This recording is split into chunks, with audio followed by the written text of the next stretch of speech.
আমি সুপ্রিয়া। তো অনেকদিন পর আজকে একটা ভয়েস ওভার ভিডিও দিচ্ছি। তো যাই হোক, আজকে অনেকটা লেট করে ঘুম থেকে উঠেছি, কারণ সকালে আমার সেরকম কোনো কাজ ছিল না। প্রথমেই আমার কাজ হচ্ছে ঘুম থেকে উঠে বিছানাটা তোলা। কারণ আমার আর আমার ভাইয়ের মধ্যে এই বিছানা করা আর তোলা নিয়ে রোজ ঝামেলা হয়। যেহেতু আজকে আমি একটু লেট করে উঠেছি, তাই আমাকেই বিছানাটা তুলতে হবে। তো আমি বিছানাটা ফার্স্টে তুলে নিই।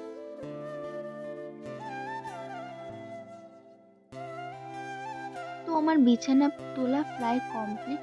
তো জানালাটা খুলতেই দেখি বাইরে এতটা ঠান্ডা, কি বলবো, কদিন ধরে খুবই ঠান্ডা পড়েছে। যাই হোক, তারপরে আমি আমার চুলটা আঁচড়ে নিলাম। আর জানো তো, আমার না প্রচণ্ড চুল পড়ে। চুল পড়ার কারণে আমার কত লম্বা চুল ছিল, সেই চুলগুলো আমি কেটে ফেলেছি। তোমরা যদি কেউ জেনে থাকো যে চুলে কি দিলে চুল পড়া কমে, অবশ্যই আমাকে একটু জানিও। তো এখানে আমার চুল আঁচড়ানো হয়ে গেছে, এখন আমি করব ব্রাশ। তো চলো, বাইরে বেরিয়ে দেখছি এতটা পরিমাণে হাওয়া দিচ্ছে, মানে সূর্য মামার তো ২-৩ দিন ধরে কোনো দেখাই নেই। আর প্রচণ্ড ঠান্ডা। তো আমি সোয়েটার না পরে আর থাকতে পারলাম না, তাড়াতাড়ি আমি সোয়েটারটা পরে নিলাম। তো এখন আমি করব ব্রাশ। তো আমার ব্রাশ করা কমপ্লিট হয়ে গেছে।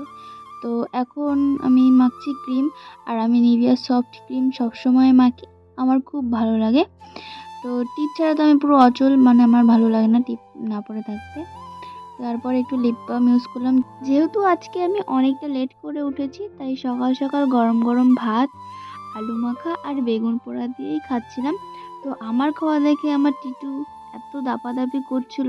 আসলে আমরা যা খাই ওকে আগে দিই, নয়তো ও খুব ডাকাডাকি করে।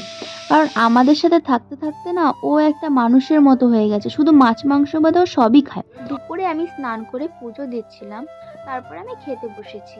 তো এখানে আমাদের বাড়িতে আজকে রান্না হয়েছিল ফুলকপি আলু ভাজা, শাক ভাজা, পেঁপে আলুর তরকারি আর ডাল।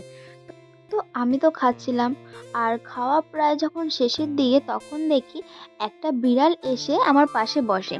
একবার এপাশ একবার ওপাশ করছিল। আর বিড়ালদের একটা বাজে অভ্যাস, গায়ের সঙ্গে শুধু ঢোলাঢুলি করে। তো যাই হোক, আমাদের বাড়িতে যেহেতু নিরামিষ রান্না হয়েছে আজকে, তো আমি ভাবছিলাম খাবে কি খাবে না। তাও আমি ভাত মেখে নিয়ে যাচ্ছিলাম, দেখো আমার সাথে সাথে দৌড়চ্ছে। তো তাও আমি ওকে ভাত দিলাম। ও প্রথমে খাচ্ছিল, দু একবার খেয়ে তারপরে কি করলো, চলে গেল।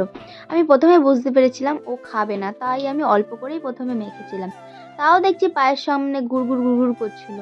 দেখো, তোমাদের সাথে কথা বলতে বলতে বিকেল হয়ে গেছে, আর আমার বাবা এদিকে ফুচকার আলু মাখছেন, যেহেতু দোকানে যাবে। আর মা বানাচ্ছিল মোমো, আর আমি এদিকে বেলে বেলে দিচ্ছিলাম। তো বাবা তো চলে গেছে, তো সেখান থেকে কটা মোমো রেখে দিয়েছি, আর এগুলো দিয়েই বিকেলে একটু টিফিন করে নিয়েছি। আর মোমোটা খেতে কিন্তু খুব টেস্ট হয়েছিল। ভিডিওটা এইটুকুই, ভালো লাগলে একটা লাইক করো, টাটা।